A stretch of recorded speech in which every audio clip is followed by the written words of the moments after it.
voz del derecho se escucha en News, Canal Multimedia. Esta es una transmisión en vivo. ¡Comenzamos!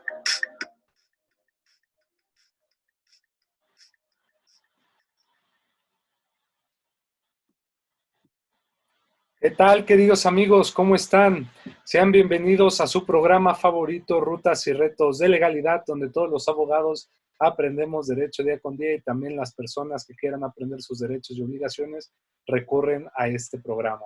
Agradecemos mucho a la doctora Sonia Venegas Álvarez, secretaria académica de la Facultad de Derecho de la UNAM, que es conductora en lo general del programa y que hace posible la realización del mismo. Soy su amigo Juan Negrete y estoy sumamente contento, muy engalanado con la valiosa presencia de nuestra distinguida invitada del día de hoy, ya que pues vamos a tocar un tema muy interesante que nos han pedido muchos universitarios, muchos estudiantes, y que es muy interesante yo me atrevería a decirlo, sobre todo por tal vez la especialidad de la materia, sobre el derecho minero, o como muchos dicen, el derecho de la minería.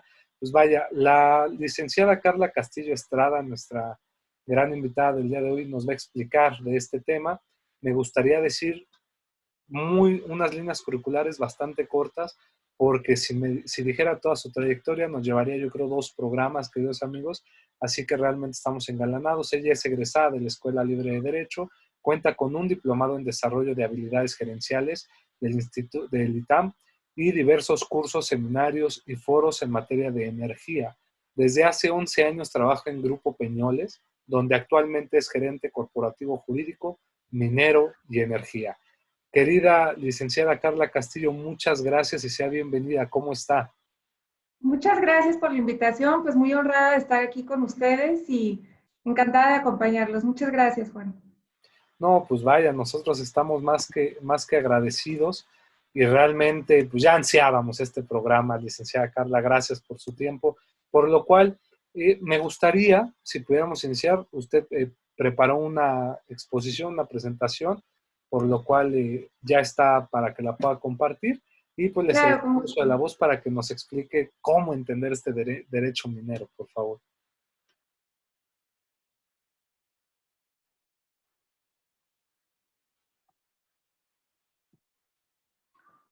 bueno, pues la intención de la plática no es abarcar o sí que todo el derecho minero es compartirles un poco, pues, cómo se rige la minería en nuestro país, un poco de los antecedentes que han tenido, pero sobre todo transmitirles la importancia de este sector para México. Es una actividad que tiene una derrama económica muy importante, con una fuente muy importante también de empleo en nuestro país, en localidades además muy apartadas, porque la minería, a diferencia de otras actividades económicas, pues no elegimos dónde llevarla a cabo. Los minerales son muy caprichosos y están en zonas que son de difícil acceso generalmente, en las montañas, en el desierto, zonas bastante alejadas de las poblaciones, así es que son proyectos que tienen un reto muy importante en materia de infraestructura para llegar ahí, para encontrar los yacimientos y para explotarlos, ¿no? Son operaciones que surgen a veces en medio de la nada. Digo, ahora con el gran crecimiento de la población, pues ya cada vez hay formas más fáciles de acceder a los lugares donde están los yacimientos. Y pues bueno, eso hace que sea particularmente interesante la explotación minera que se lleva a cabo. Quería compartirles la participación que tiene México en la producción minera mundial. Estas son cifras de 2019 que publicó la Cámara Minera en su informe anual del 2020. México ocupa el primer lugar de producción de plata afinada en el mundo, con un 22.75% del total de la producción.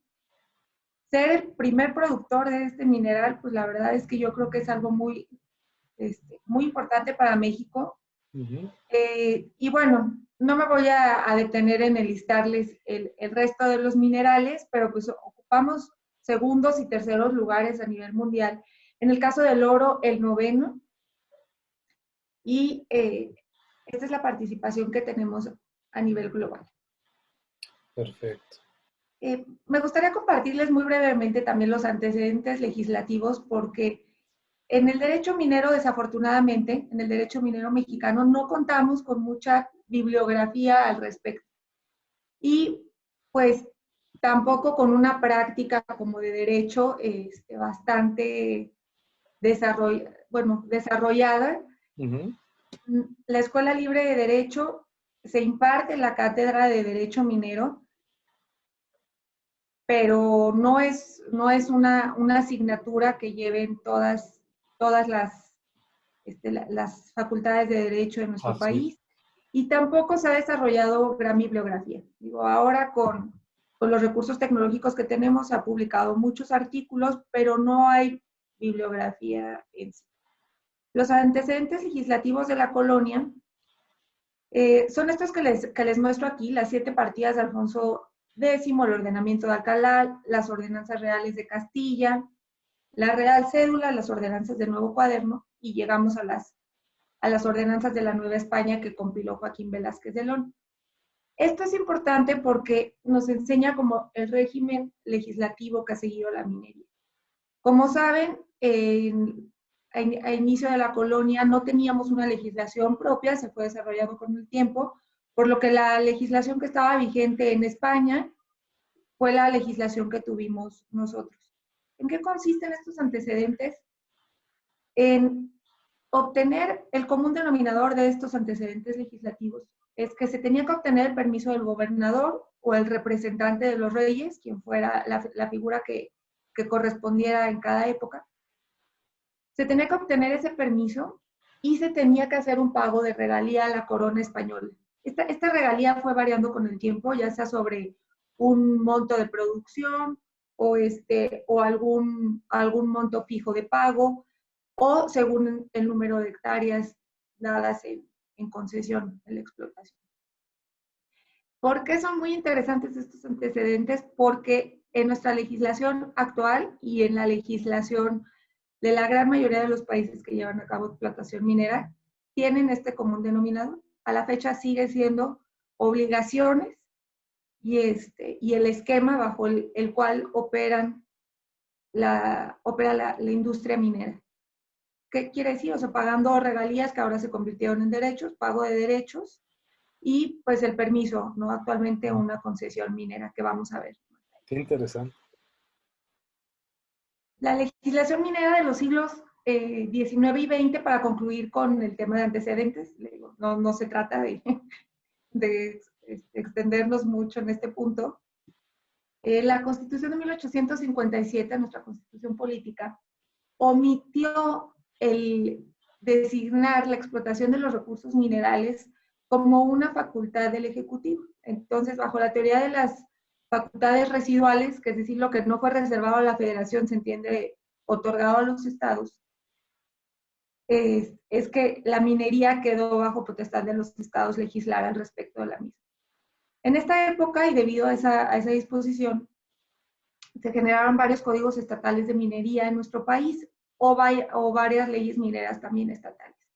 Tenemos el caso de Hidalgo, Durango, Chihuahua, Guanajuato, Michoacán, que son estados pues eminentemente mineros. Las leyes mineras que tenemos ya del siglo XX empiezan en 1909 con Porfirio Díaz, en 1926 con Plutarco Elías Calles, y aquí quise mencionarles bajo qué gobierno se dictaron, porque esto nos da una idea del enfoque que tuvo cada ley minera, ¿no? Conforme al gobierno que estuvo en el poder. Por ejemplo, en el caso de Luis Echeverría, pues era una ley estatista, y en el caso de Salinas de Gortari tenemos una ley minera que trata de atraer la inversión extranjera y el desarrollo de la minería como actividad económica, y que es la ley que nos rige actualmente, es la que sigue en vigor. Perdón, aquí nada más un tema, como les comentaba, lo que vamos a ver como una constante en todas las legislaciones, incluida la nuestra, es que requiere una concesión, requiere la realización de obras y trabajos, y, bueno, acreditar la realización de los mismos y el pago de derechos. Esta obligación de obras y trabajos que veremos ahorita también es muy importante porque el gobierno trata de garantizar que no queden ociosas las concesiones porque se considera de interés público la minería. Y bueno, aquí ya llegando a la legislación vigente, el marco constitucional que rige a la actividad minera en México lo encontramos en el artículo 27 constitucional, en el que señala que corresponde a la nación el dominio directo de todos los recursos minerales que en vetas, mantos o masas y yacimientos constituyan depósitos distintos de los terrenos. ¿Por qué es esto muy importante? De entrada, porque aquí podemos saber cómo es que se encuentran los minerales dispuestos en la naturaleza, que son vetas, mantos, masas o yacimientos, ¿no? Este tipo de formación de los cuerpos, así es como podemos encontrar a los minerales, en este tipo de presentaciones. Y tiene que ser distintos a los componentes de los terrenos. Es decir, este manto no es todo lo que hay en los terrenos, sino que es una particularidad del terreno y se requiere una concesión para poderlo explotar.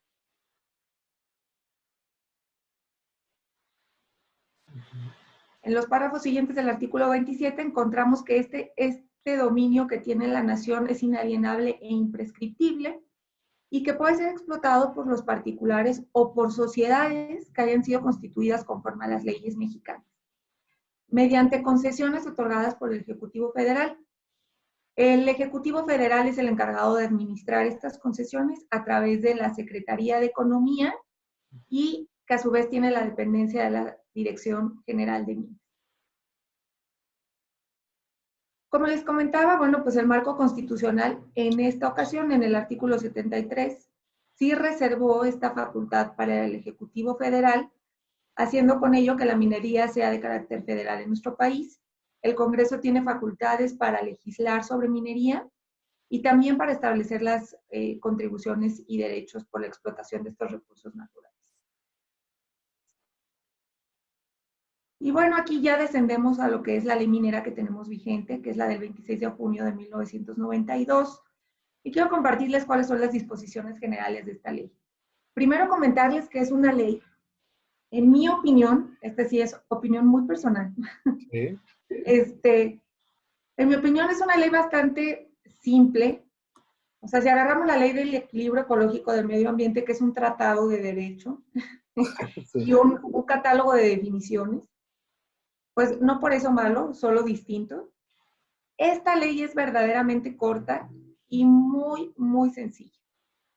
Tan sencilla que luego deja pues ciertas lagunas también, pero que ha servido muy bien, ha sido objeto de pocas modificaciones realmente para el tiempo que lleva de vigencia y sobre todo para la actividad del sector tan grande que regula. Esta ley es reglamentaria del artículo 27 constitucional en materia minera, corresponde, como les comentaba, a la Secretaría de Economía su aplicación, y las actividades que están sujetas a esta ley son la exploración, la explotación y el beneficio de los minerales.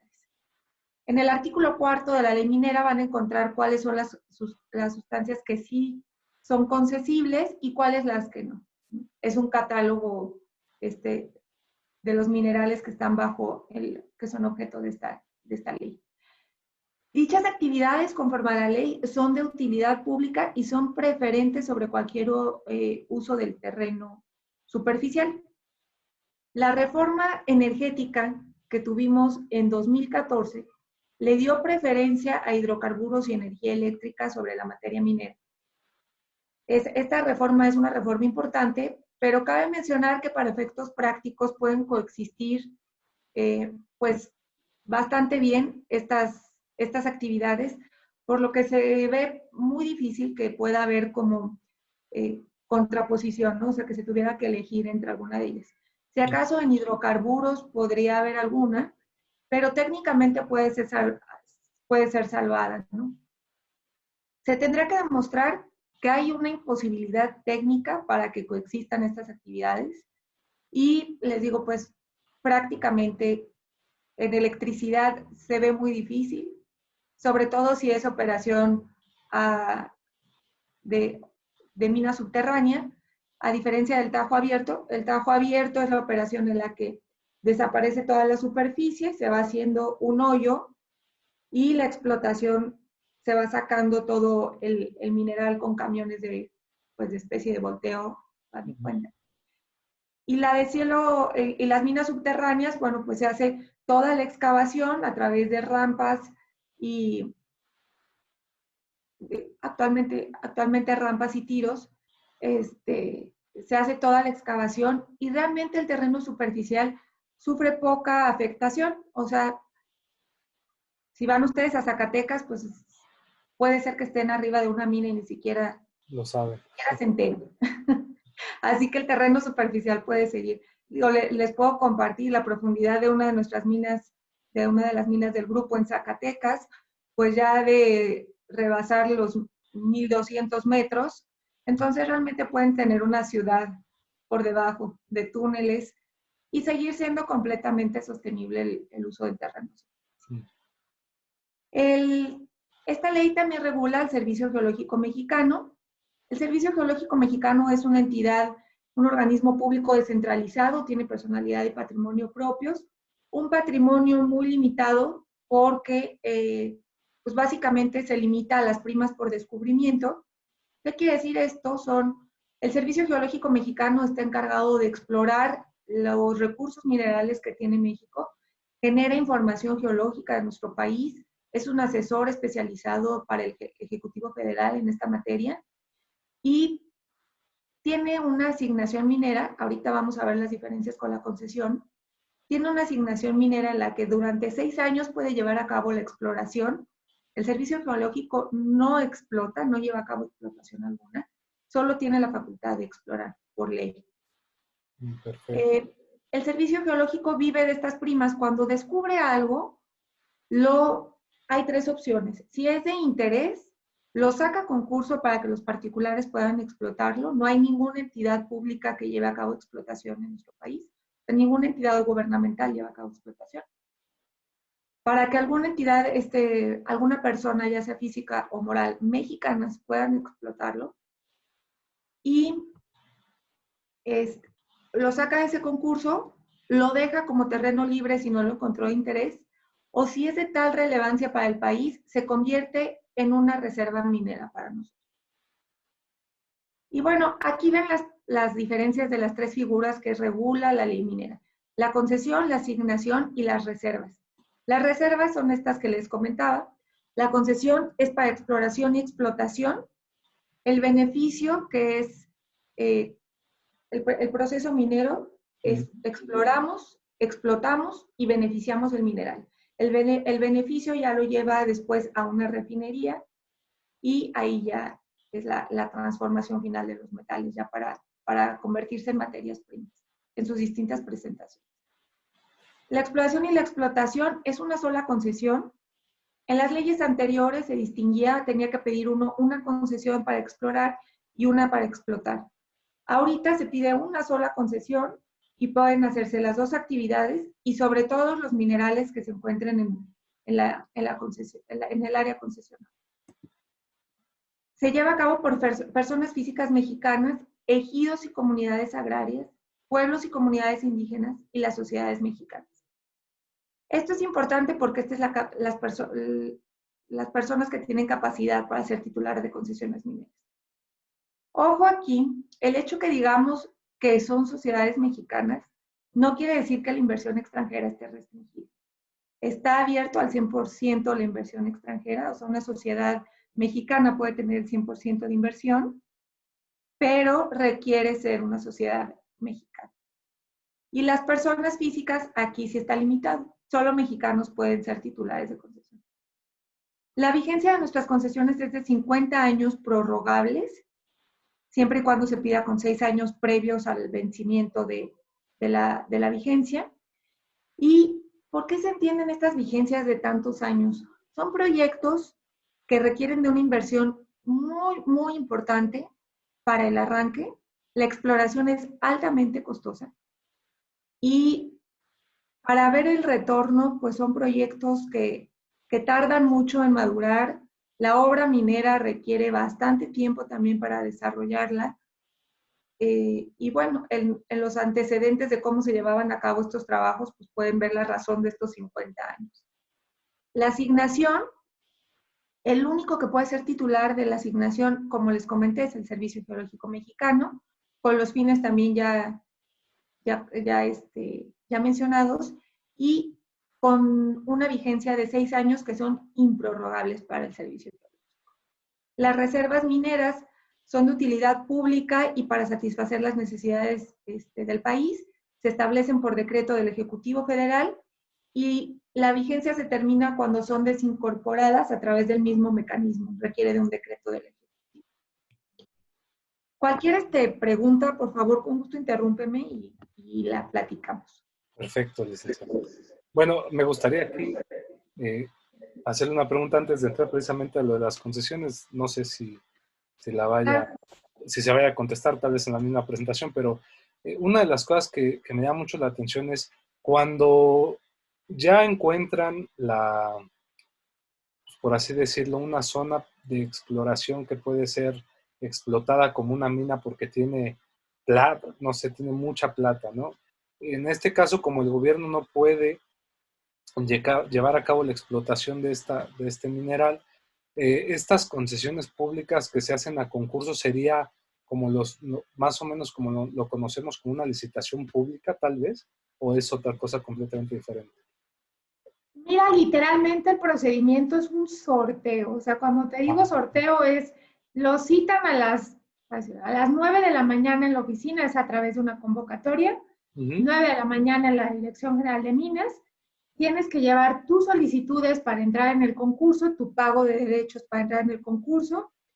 La solicitud pues tiene que traer todos los requisitos, o sea, tiene que cumplir con todos los requisitos que te pide la convocatoria y como para ser un titular de concesiones mineras.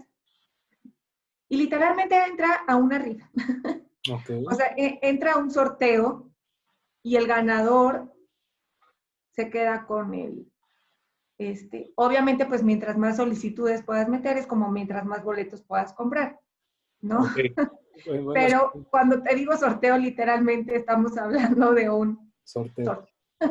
Y por ejemplo, esta convocatoria, normalmente las empresas que pueden entrar para este sorteo, por así decirlo, me imagino deben de tener ciertas características, ¿no? No sé si, por ejemplo, en la convocatoria se fija que tengan que tener tantos años de experiencia o de constitución, o qué otros elementos tiene esta convocatoria.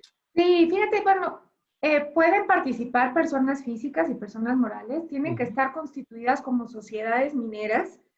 Okay. Esto se constituyen como cualquier sociedad, bajo cualquier sociedad mexicana, es decir, bajo nuestro esquema de SA, SDRL, pero tienen que llevar a cabo un registro en el registro de minería para ser sociedades mineras.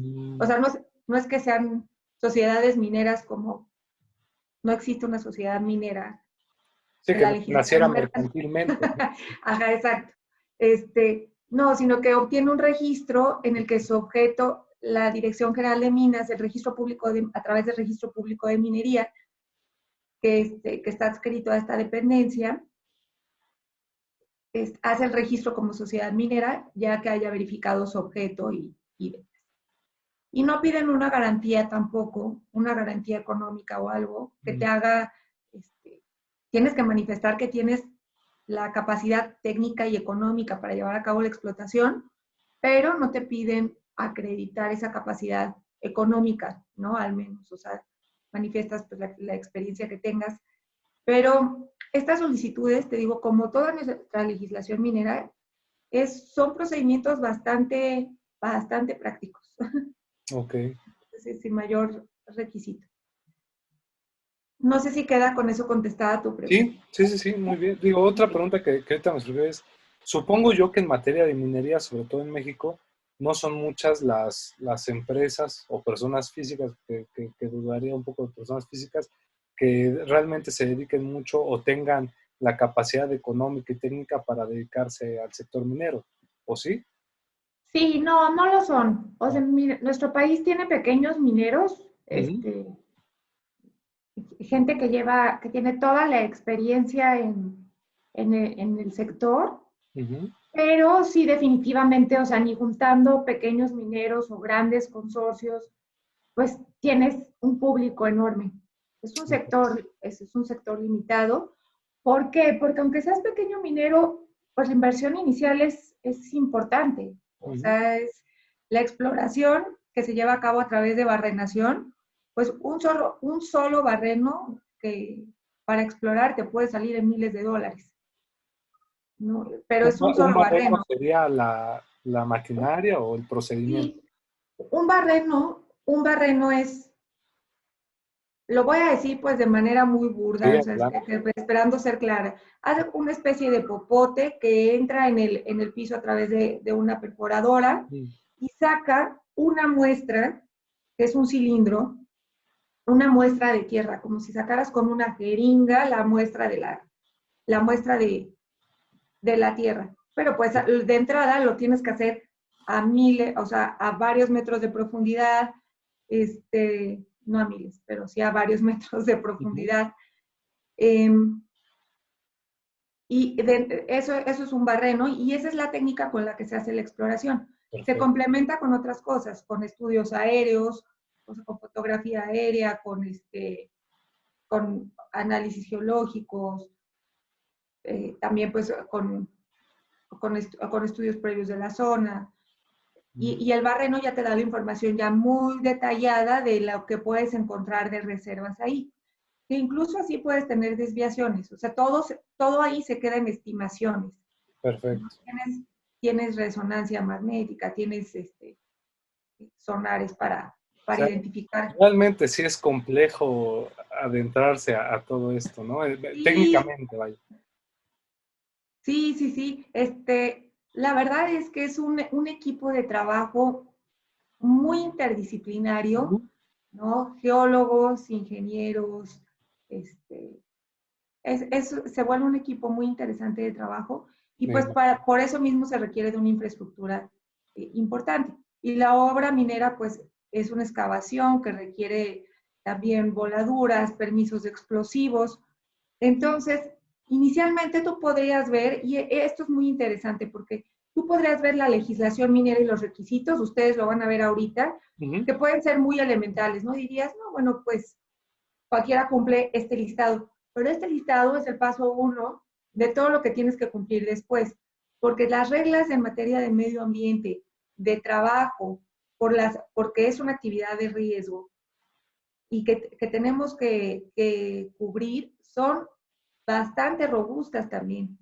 Entonces empiezas a tener una carga administrativa, a cada pasito que vas dando, empiezas a tener una carga administrativa muy importante, que tienes que saber gestionar y que tienes que ir cumpliendo con todas las condicionantes que te pone la autoridad para operar en márgenes de seguridad aceptables para los trabajadores. Y bueno, entonces también empiezas a tener una lucha entre carga administrativa y costos que te obligan a ser muy eficiente. Vaya que sí es interesante el tema, no me queda la duda. Gracias. Sí, Quería escuchar, Carlos. sí lo es. Sí lo es, y curiosamente para ser un sector, pues, con una derrama importante para nuestro país, yo los invito de verdad a acercarse a la página de Camimex, al menos, ¿no? O sea, ahí pueden encontrar información muy, muy valiosa, bastante accesible, o sea, bastante digerible, en la que pueden ver las cifras, los procesos que se llevan a cabo. Tiene información Camimex muy, muy interesante del sector. Perfecto.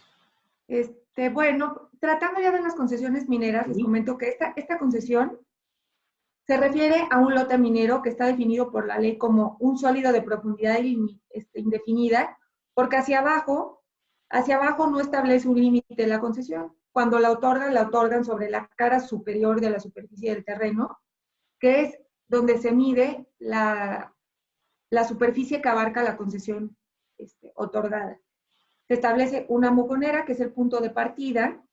El punto de partida más bien se marca con la mojonera, y se marca como si fuera el terreno superficial. Ojo aquí, la concesión nos da el derecho a explotar y a explorar sobre los minerales que están en esa superficie concesionada. Mas no nos dan derecho superficial. Vamos a tener que ir como concesionarios a gestionar los accesos a los terrenos superficiales. Desde la etapa de exploración, para poderla llevar a cabo, hay que celebrar arrendamientos, servidumbres de paso, o cualquier otra modalidad que nos permita acceder al terreno superficial. Y esto, como te decía, pues le empieza a meter un grado de complejidad a cada paso, porque también puedes encontrar a quien no quiere vender, no quiere arrendar, o que no sabes, es tan irregular la tenencia de la tierra en nuestro país, que también, o sea, las personas que se dedican a esto, mis respetos en las áreas de cada una de las empresas, porque los manda la empresa a obtener ese terreno y se topan con 30 intestados, 5 hermanos, 15 tíos, 8 hijos, que se pelean el mismo terreno, que no hay un título de propiedad, que la herencia fue cuando le entregaron las escrituras, el abuelo enfrente de los demás tíos. O sea, tenemos así, nuestro país es un abanico impresionante de irregularidad de tenencia de la tierra. Y también unos que nadie sabe a quién pertenece, o sea, ni siquiera hay con quién ir a negociar. Entonces, desde ahí empieza a ser un reto el llevar a cabo la explotación. Está delimitado por la cara superior, pero no nos da el acceso al terreno superficial. Tiene que ser sobre un terreno libre, esto es que no haya una concesión precedente. Se lleva a cabo a través de una solicitud o concurso. ¿Cómo se puede obtener una concesión? No nada más yendo a solicitarla, puede ser objeto de contrato. Se adquieren las concesiones a través de cesiones de derechos, que estrictamente pues acaban siendo una compraventa porque hay una contraprestación por esa cesión de derechos. Okay. Una aportación, esto es que se aporten en especie a una sociedad, o por herencia. Si no hubiera capacidad para heredar, la ley prevé 365 días para que se transmitan a alguien que sí sea capaz. O sea, da la oportunidad de remediar el caso de que haya una transmisión a un incapaz. Perfecto. Comprende todos los minerales que están sujetos a esta ley. O sea, no hay que detallar. Yo voy a explotar plata.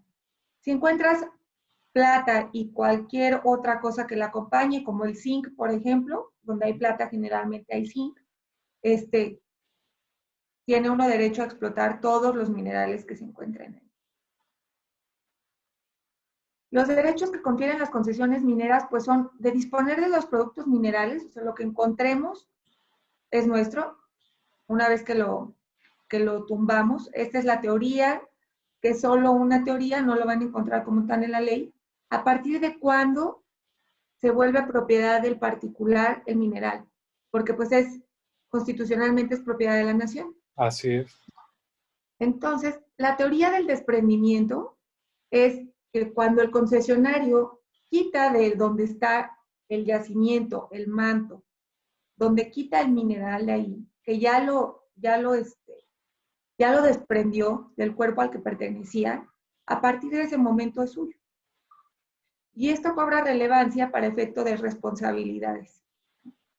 Si llegara alguien a algún tercero que no tiene derecho y sustrajera ese mineral, si es mineral que ya tumbamos nosotros, que ya extraímos, le roba al concesionario, pero si no, si es mineral y llega y él lo tira y se lo roba, le roba a la nación, ¿no? Entonces, esta teoría, aunque parece muy sutil, tiene consecuencias prácticas muy importantes. Ahora, licenciada Carla, perdón que le interrumpa, pero me llama mucho la atención. Entonces, nada más para comprender, porque a veces, pues dicen que el diablo se encuentra en los detalles, ¿no? Así es, Entonces, ahí está. Esta parte, es decir, porque a veces la pregunta podría ser, bueno, entonces, ¿qué gana el Estado? Es decir, si yo soy propietario del suelo y del subsuelo y de todos los minerales que de ellos se encuentren, y yo voy a concesionar, o bueno, más bien, se hace una convocatoria para que se concesione la explotación de ese mineral, y uno dice, mira, Entonces, el particular se vuelve titular de esos derechos de explotación. Entonces, ¿qué ganaría ahí el Estado? ¿Por qué, o sea, por qué diría el Estado, bueno, pues sí entrego todo esto, pero al final pareciera que el Estado no tendría ningún provecho de esos minerales, o sí? Claro, pareciera, si lo vieras a primera vista, dirías, no, el particular se enriquece, Ajá, o sea, el que está con el concesionario con la riqueza de la nación. Esto no es así. ok. El Estado gana en los pagos de derechos que se hacen. Ujú. Ahorita vamos a ver cuáles son los derechos que se pagan, en la cantidad impresionante de impuestos que cubren también por servicios, por, por la venta de los minerales, se pagan todo, o sea, todas esas transacciones van teniendo también un impuesto independiente. Pero no nada más eso, gana la posibilidad de explotarlos. El Estado no tiene una sola entidad, ni la capacidad financiera ni técnica Ujú. para llevar a cabo la explotación. Y esto es aquí y es en la gran mayoría de los países. O sea, rara vez vas a encontrar en algún país, incluso de primer mundo, eh, que la explotación la lleve a cabo el Estado. Porque el Estado no se dedica a las actividades económicas que regula. Sería tanto como si el Estado tuviera todos los barcos, todos los trenes, ¿no? Financiera y técnicamente es imposible porque cada actividad tiene su complejidad técnica también. Entonces, nuestro Estado no es financieramente capaz de, de pagar la explotación de los minerales que se requieren como materia prima en la gran mayoría de cosas y de industrias que tenemos. Entonces, ahí es donde gana el Estado, tiene quien lo sustraiga, él está impedido de hacerlo por Ujú. las cuestiones que platicamos, gana con los derechos de minería que se pagan, que ahorita los vamos a desglosar para que los conozcan. Se gana con esos derechos y se gana con toda la derrama que alrededor de esa actividad se da. ¿Por qué? Porque tienes derrama en pago de, en generación de impuestos, perdóname, en generación de empleos, en, en desarrollo de infraestructura. Generalmente el que desarrolla una explotación minera acaba poniendo caminos, abriendo vías de comunicación, llevando agua, luz a lugares que son muy remotos. Las comunidades en las que se opera, pues hay comunidades en que si no estuviera la explotación minera ahí, pues algunos ni siquiera existirían, no sé, que se han creado a partir de la explotación. Vaya, y tiene lógica, ¿eh? Tiene mucha lógica. Sí, entonces yo considero, o sea, es un ganar-ganar, porque es algo que se tiene que extraer, ¿no? También tenemos el tema ambiental, que es muy cuestionado en la minería, y bueno, a mí me interesaría en este punto comentar Sí. que también se puede llegar a satanizar a esta actividad de manera un tanto injusta, porque las medidas que se siguen o que deben seguirse en todas las operaciones, pues son ambientalmente bastante estrictas. O sea, si se siguen con apego a la normatividad aplicable, es una normatividad bastante dura con las empresas y, y bueno, y suficiente, o sea, no dura en el sentido de que no sea necesario que sea así, porque es el medio ambiente que también es en interés de absolutamente todos conservarlo, Ujú. pero es robusta nuestro país.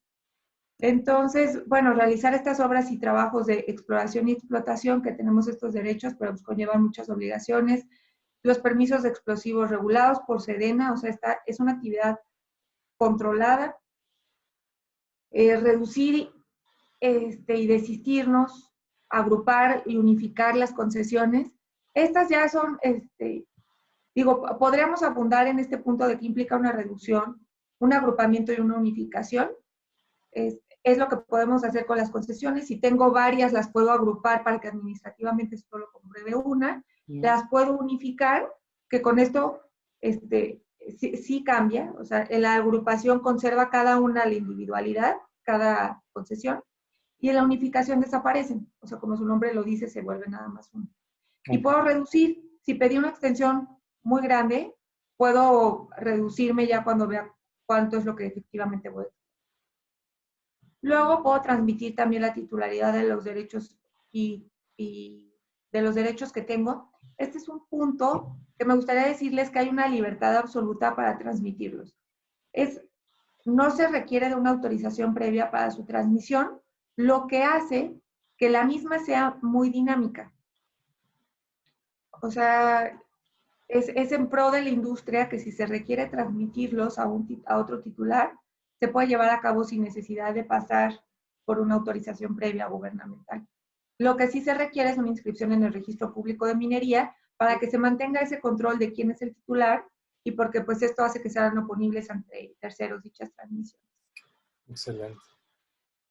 Tiene una preferencia también para obtener las concesiones de agua y para obtener expropiaciones y ocupaciones temporales o servidumbres de paso. Esto, pues, está muy en línea con lo que les comentaba de que sobre los terrenos superficiales no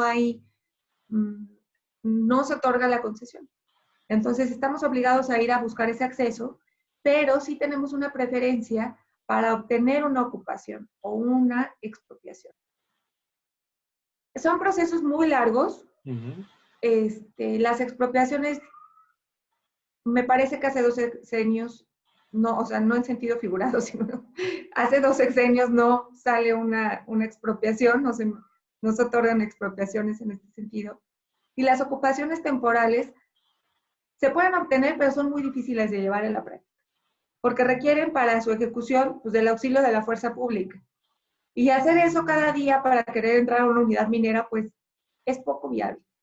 Pero es un derecho del concesionario porque es en pro de que se pueda explotar, que los yacimientos que son escasos, ojo aquí, es un recurso no renovable. Entonces, eso se tiene que ver desde ese punto de vista. La humanidad en nuestro día a día, desde nuestros teléfonos, nuestras computadoras, todo lo que usamos durante un día requiere de los minerales que se sustraen. Entonces, alguien tiene que llevar a cabo esta actividad. Y es bueno que esté regulada, porque si se tiene que llevar a cabo, pues mientras se lleve con los controles necesarios, se mitigan los riesgos que hay. Hay riesgos, claro, es una actividad riesgosa, pero se puede mitigar muy bien con un buen manejo de la operación.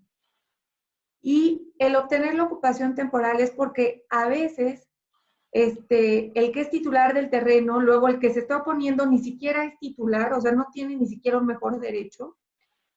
Y es bueno que por ser de utilidad pública se cuente con estos instrumentos legales para poder llevar a cabo la explotación. Y el aprovechamiento de aguas de laboreo, que no son otras, sino imaginen que hacemos un túnel y estamos a varios metros de profundidad, generalmente encontramos yacimientos de agua y esa agua puede ser utilizada, el concesionario tiene facultades para utilizarla pagando los derechos correspondientes, sin tener que obtener una concesión adicional de agua. Las obligaciones que tienen las concesiones pues son ejecutar las obras y trabajos que, como vimos, históricamente y en cualquier país que tenga actividad minera van a encontrar esta obligación de ejecutar las obras y comprobarlas y las inversiones que se llevan a cabo. Y esta es una causal de cancelación de la concesión. Si no se ejecutan y no se comprueban, es causal de cancelación de la concesión. Pagar los derechos de minería, que también esta la vemos históricamente y que por su relevancia es una causal de cancelación. Y aquí vemos lo que comentabas, Juan. Sí. ¿Qué gana el Estado? Pues gana estos derechos y es tan importante su pago, o sea, es tan importante reconocerle al Estado la propiedad originaria de estos minerales, que es una causal de cancelación. Solo tienes estas 2 causales de cancelación. No pagar tus derechos o no llevar a cabo obras y trabajos. Entonces aquí ves la relevancia de protegerle al Estado ese ingreso que por supuesto que debe percibir. Me imagino que los derechos han de ser muy altos, ¿no? Sí, tienes ahorita los desglosamos, no son el equivalente a lo que extraes, porque no lleva aparejado ese derecho toda la inversión. O sea, es importante considerar aquí en este análisis de la actividad minera, de cómo se lleva a cabo, todo lo que implica llevarla a cabo, ¿no? Ahorita en la lámina de derechos me gustaría. Perfecto. Y bueno, estas son obligaciones generales, no quisiera detenerme ahí, son ya obligaciones menores, ya les comenté las dos principales. Bueno, aquí, ¿cómo está justamente previsto esa comprobación de obras y trabajos? ¿Cómo sabe la autoridad o en base a qué mide si se ejecutaron las obras y trabajos que correspondían? Está previsto en el artículo 59 del reglamento de la ley minera. El reglamento sí es más nuevo, es del 12 de octubre del 2012, se expidió, es un reglamento nuevo, o sea, no es una reforma, se expidió bajo el gobierno de Felipe Calderón Hinojosa, y este reglamento buscaba que los cambios que había tenido sustanciales la ley minera, de que no son dos concesiones, ya solo es una, en el reglamento empezó a quedar desfasado. Entonces, realmente modificarlo hubiera generado que hubiera muchas inconsistencias. Entonces, para efectos prácticos, se emitió un nuevo reglamento que, bueno, que permitió salvaguardar este cambio de figuras que se habían hecho en la ley. En la ley habían implicado cambios menores, pero el impacto en el reglamento de, pues, cuándo tenías que pedir una cosa u otra, exhibir algo, pues sí hacía más sentido volverlo, pues, a hacer un reglamento. ¿Cómo se regulan las inversiones y las obras que debe llevar a cabo cada particular? Por hectáreas, por cuota adicional. Es una tabla, en el artículo 59 la encuentran, es una tabla en la que te dice, por cada hectárea, por tantas hectáreas tienes que llevar a cabo tal monto de inversión. Viene por montos. Más una cuota que se va adicionando por cada año de vigencia de la concesión. Va incrementando por año.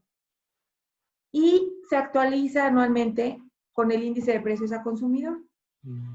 Con esto, el Estado protege que las concesiones otorgadas no quedan ociosas, tienen este mínimo, y ojo aquí, esto es una inversión mínima.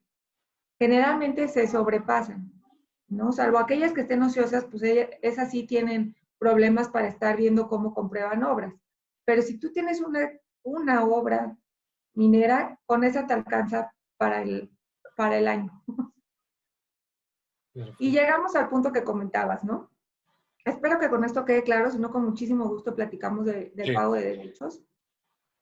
El pago de derechos está previsto en la Ley Federal de Derechos, aquí les puse los artículos 263, 268 y 270 de la Ley Federal de Derechos, que cambia anualmente, y las obligaciones derivadas de las concesiones traen aparejado el pago de 3 tipos de derechos. El pago semestral, que se hace en enero y julio, considerando superficie y antigüedad, que va en un rango de 7.56 a 165 pesos y va creciendo según antigüedad y superficie.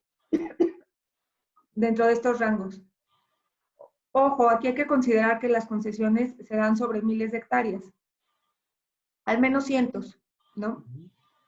O sea, no hay concesiones, las concesiones pequeñas son muy raras, y también por esto ha sido un poco criticado el sector. Cuando oímos la expresión de que, no sé, medio territorio está dado en concesión a los particulares, no. Hay sábanas, se protegen los núcleos de explotación, donde está el manto o la veta, que es el yacimiento importante, se protege con sábanas, o sea, se piden concesiones adicionales para proteger la explotación, porque cuando tú identificas dónde está el cuerpo mineral, no sabes cuando vas acercándote al cuerpo, cuando lo vas explotando, puede ser un cuerpo algo caprichoso y no sabes exactamente a lo mejor cuál va a ser su extensión final o hacia dónde se va a dirigir el cuerpo mineral. Hasta que lo estás explotando lo sabes. Entonces, tienes que hacer una protección adicional de superficie. ¿Por qué? Porque si no, mañana tendrías a 35 vecinos mineros explotando la misma zona, lo que empieza a ser inviable económicamente los proyectos. Yo les pongo este ejemplo. Ya lograron bajar 1000 metros de superficie. O sea, se tienen que imaginar 1000 metros hacia abajo, es 1 kilómetro de excavación, ¿no? Lograron bajar 1000 metros de una obra que es costosa no solo para hacerla, sino para mantenerla. Hay que mantenerla ventilada, reforzada, bueno, ¿no? Imaginarán ustedes una obra de ese tamaño. Imagínensela hacia arriba, ¿no? Creo que eso podría dar una buena idea. Entonces, ya logramos bajar 1000 metros, pero ahora tenemos a 35 vecinos queriendo explotar el mismo cuerpo porque ya están colindantes. Entonces, eso se protege a través de pedir unas superficies adicionales, que no significa que todo está dado en concesión. No, el cuerpo mineral va solo sobre una parte. O sea, pedí bastante, pero pues el cuerpo mineral yo no elijo dónde está localizado y no está localizado en todo ese terreno. Entonces, esta expresión puede ser muy engañosa. ¿Sí me explico? Sí. El cuerpo que realmente se explota es mucho menor a eso, pero no sé hacia dónde se va a ir. Oye, es una forma de protegerlo, ¿no? Claro, y es algo que hace viable, te digo, la explotación de cada. Excelente. Que no significa que los mineros son dueños de la mitad del país, porque ni siquiera tenemos acceso superficial. Entendiendo el concepto de que no nos dan la superficie, creo que queda bastante salvado el tema de que no es como que la minería se adueñó de la mitad del país. Y luego tenemos el derecho especial de minería. Se paga de manera anual en marzo. Es una tasa del 7.5% de ingresos derivados de la enajenación. Cuando el minero lo extrae y hace esa primera venta de mineral, tiene que dar un 7.5% de eso. Okay. Pero, o sea, es especial. Y está el derecho llamado derecho extraordinario de minería, que es sobre metales preciosos, oro, plata, platino. Se paga de manera anual en marzo y es una tasa del 0.5%. Ojo, parecieran tasas menores, pero un 0.5% sobre una producción de oro implica, quisiera compartirles este dato que a mí me fascina, se llama la ley del mineral. Cuando ustedes dicen de qué ley es este mineral, quiere decir cuántos gramos de ese mineral están contenidos en una tonelada. Entonces, les quiero compartir que para sacar 1 gramo de oro necesitan moler, o sea, por una tonelada pueden encontrar 3 gramos de oro, 2 gramos de oro, ¿no? Las épocas en que se encontraba de a kilo por tonelada quedaron ya muy lejos en el tiempo. Ahorita pueden encontrar 2 gramos por cada tonelada de roca molida. Entonces, pues esto les tiene que hacer esto es lo que hace tan valioso al oro, a la plata y al platino, porque no los encuentran en grandes cantidades. Para poder tener 2 gramos, aprecien sus sortijas de compromiso. Porque eso es lo que las hace costosas, todo lo que se requiere para extraer solo 2 gramos de una tonelada. Por ejemplo, ya ve que antes normalmente en las películas de vaqueros y demás, las pepitas, que agarraban y las sacudían de la tierra con unas cosas especiales para filtrarlas, y ahí quedaban los gramos de oro, por así decirlo, pepitas. Y esto ya no existe, ya para nada. Los acabaron, todos los vaqueros acabaron. No, ya, claro que hubo en la naturaleza y digo, a lo mejor en algún lugar todavía queda, no voy a dar yo aquí una información falsa, no en nuestro país, no así.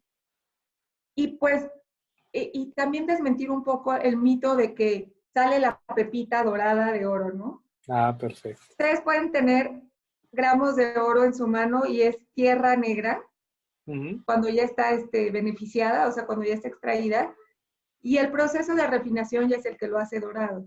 No está en dorado en la naturaleza, o sea, no llegan a una mina y ven la veta dorada, es una veta negra puede tener así o sea que sí se ve que es distinto al componente del terreno, pero es una veta negra, ¿no? Lamento romper el corazón es dorado, ¿no? Siempre se nos Ah, ha vendido la idea. lamento romper el corazón de alguno con esta declaración, pero es negro. Es como el diamante, ¿no? Que también es un pedazo, ¿no?, de carbón y después lo hacen. Exactamente. Son los procesos que se llevan a cabo.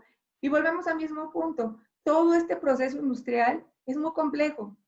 Llegar a la última barra de oro trae meses y meses de trabajo, años. No trae meses, perdón, trae años. Las exploraciones son un rango de 2 a 5 años. Nuestros contratos de exploración nunca son menor a eso, porque rara vez en una exploración de 2 años vamos a encontrar realmente el contenido. Entonces, la fase de exploración dura eso, dura 5 o 7 años. Y actualmente que se tienen una tecnología impresionante en esa materia, pero dura ese tiempo. La explotación, otro tanto. Y llegar al proceso de fundido, o sea, son pasos muy largos. Le digo, ahí pueden ver lo de la vigencia. Excelente. ¿No? O sea, no es una vigencia que con 5 años alcanzaría para hacer absolutamente nada. Entonces, estos son los derechos que pagamos, pero ojo, esto es lo que se paga como si lo vieran de manera aislada como sector, ¿no? Pero no es lo que recibe el gobierno federal por la extracción minera, porque se paga ISRs de 30, o sea, ISRs, IVAs, a tasas por mucho más altas que estos derechos, ¿no? Entonces, todo sumado, pues es un monto considerable. Y aquí ya llegamos a la última parte, que es lo último también que van a encontrar en la ley. La ley también regula el registro público de minería. Este registro es muy importante para la actividad minera, porque si los actos no están inscritos ahí, no tienen validez para la misma autoridad, ya no digan para terceros. Entonces, la misma autoridad podría desconocer un acto que no esté inscrito. Entonces, esto podría acarrear la cancelación. Les pongo el ejemplo. Si yo transmití mi concesión y eso no ha quedado inscrito en el registro, que ahorita también lo malo es que tenemos un retraso de hasta año, año y medio en los trámites de registro, que paralizan la actividad, ¿no? Paralizan la actividad. Luego, ¿por qué? Porque la Dirección de Minas es una dependencia muy castigada presupuestalmente hablando. Tienen un presupuesto muy bajo como para todo lo que llevan a cabo. Hay poca gente que trabaja muchísimo, pero pues que la carga de trabajo es muy, muy importante. Pues también es una dependencia que necesita mucho apoyo, porque el hecho que no estén registrados como concesionario me impide ejercer todos los derechos también que tengo. Y bueno, no quisiera extenderme en este punto de nulidad y cancelación, pero la nulidad se da por minerales que no estén sujetos a la ley, o sea, que haya sido otorgada la concesión sobre minerales que no eran sujetos de concesión. Persona que no sea capacitada o que se demuestre que el terreno no estaba libre, que hay una concesión previa, ¿no? Anterior. Luego, la cancelación se da por terminación de la vigencia, por desistimiento del titular, que no se requiere nada más que tener actos de dominio en el caso de representantes. Sustitución por nuevos títulos, o sea, cuando se unifica o cuando se hace algún cambio, por infracciones del artículo 55, que son pues infracciones a las normas que aplican a la legislación vigente para el sector. Y por resolución judicial. Y la suspensión de obras y trabajos la puede ordenar la autoridad por peligro para los trabajadores o por daño de bienes de interés público. Aquí, bueno, les traigo yo una recomendación extra. Hay como les decía, pocos libros. El libro de Derecho de la doctora Becerra, que es como el más famoso en materia minera, es muy buen libro por efectos de antecedentes. La doctora se explica muy bien la actividad minera ahí, o sea, como el proceso desde el punto de vista del derecho administrativo. les soy honesta, no pude encontrar la imagen. No Ah, he podido encontrar la imagen del libro para podérselos poner, pero bueno, lo encuentran ya ni siquiera en tiendas, creo que en algunas bibliotecas. Hay muchos artículos, el Instituto de Investigaciones Jurídicas de la UNAM tiene varios artículos disponibles en Internet que también pues son de libre acceso de los investigadores que tiene esta casa de estudios.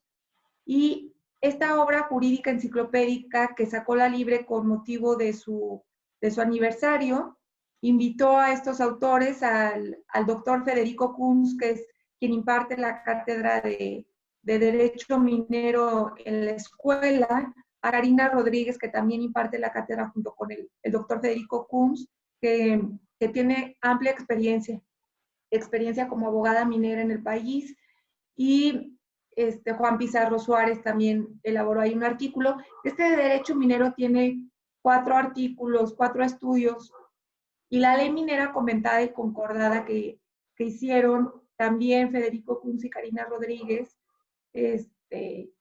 y, y que tiene muy buenos elementos para entender el derecho minero.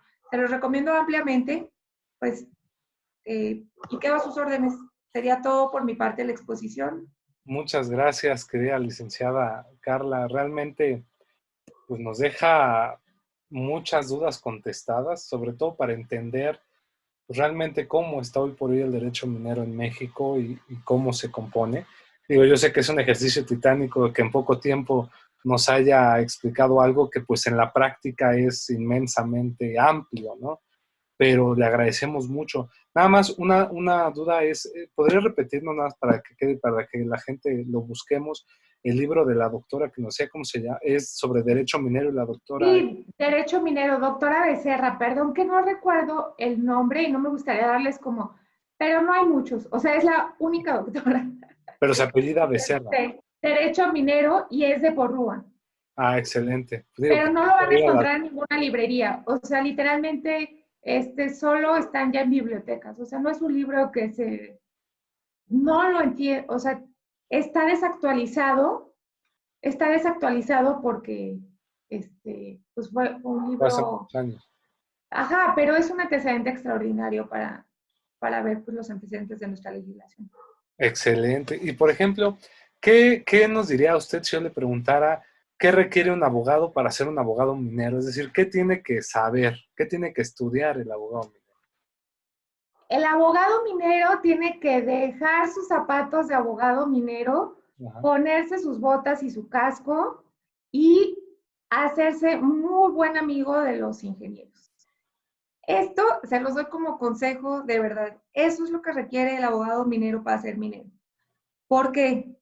Porque si como abogados no entendemos la operación a la que le prestamos el servicio de asesoría, Uh-huh. desde los diferentes enfoques, ¿no? O sea, ya sea desde la práctica privada o desde la práctica de abogado de empresa, como es mi caso, si no entendemos la operación es imposible que demos una opinión, que entendamos qué es lo que requiere nuestro cliente, ¿no? Como abogado, privado también, si llega tu cliente y no sabes cómo es el proceso minero, es imposible que le puedas dar una asesoría atinada, porque le podrás decir el tratado es mi abogado adjunto, Ah, está bien. estamos en casa, Ah, está bien. no todos, es imposible dar una buena asesoría sin ese entendimiento, porque Excelente. nos van a hablar de cosas que no entendemos y porque el o sea, solo sabiendo cuál es el proceso, sabríamos también cuáles son los intereses que le interesa proteger. Excelente. Ok. Esa es la recomendación que les puedo dar para volverse Y por abogado. ejemplo, en materias jurídicas, pues no solo basta conocer la Constitución, el artículo 27, la ley minera, sino también qué otras legislaciones tendría que saber. Claro, la ley del procedimiento administrativo, teoría del derecho administrativo, ¿por qué? Porque pues es la base. La base de esta ley es eminentemente administrativa Los mecanismos de defensa que van a tener, pues también son vía juicio de nulidad, amparo, y para la actividad minera también, si la asesoría que van a dar es de tipo integral, ¿no? Que no se limita a minero, van a tener que conocer de alguna manera todas las disposiciones de medio ambiente que aplican a la minería. Las NOMS juegan una parte importante aquí en temas de trabajo, de seguridad, de medio ambiente, de operación, de disposición de residuos. La ley de explosivos también, porque para la actividad minera sí o sí se requieren los explosivos, regulados por Sedena. También ley de aguas nacionales, porque se requieren concesiones para las operaciones, no para las aguas de laboreo, ojo. Las aguas de laboreo son las que se sacan de la mina, pero se requieren cantidades importantes de agua para el proceso. Entonces, todo lo que es derecho administrativo va muy de la mano en este punto. Y, pues, ley minera, reglamento. Excelente. La Constitución. De tajo, siempre. Sí, claro que sí, porque pues, es una ley reglamentaria de la misma. Pues de verdad, muchas gracias, licenciada Carla. Creo que realmente se contestó muchas cosas. Creo que su plática fue muy ilustrativa y dio algo que tras bambalinas hablábamos, pues algo que no en todas las universidades se maneja, se ve como asignatura o como materia. Pues usted nos acaba de dar una clase magistral muy, muy recomendada para comprender, como decía yo, lo que es el derecho minero en un sentido pues muy dinámico y claro. Así que muchas gracias porque sabemos que su agenda es apretada, sabemos que es una mujer muy ocupada, pero agradecemos siempre su buena voluntad para compartir el conocimiento con los universitarios y todos los jóvenes. Muchas gracias. No, encantada, muy honrada con la invitación y quedo a la orden. Cualquier duda, bueno, tienes mis datos de contacto, con gusto para tu auditorio. Perfecto, muchas gracias y ojalá sea la primera de muchas otras participaciones, licenciada Carla. Y agradecemos mucho al doctor Raúl Juan Contreras Bustamante, director de la Facultad de Derecho de la UNAM, al maestro Ricardo Rojas Arévalo, secretario general de la misma, y a la doctora Sonia Venegas, secretaria académica. Muchas gracias, querida audiencia, y nos vemos en una próxima emisión. Licenciada Carla, tenga una excelente tarde. Gracias, encantada. Hasta luego. Buena tarde.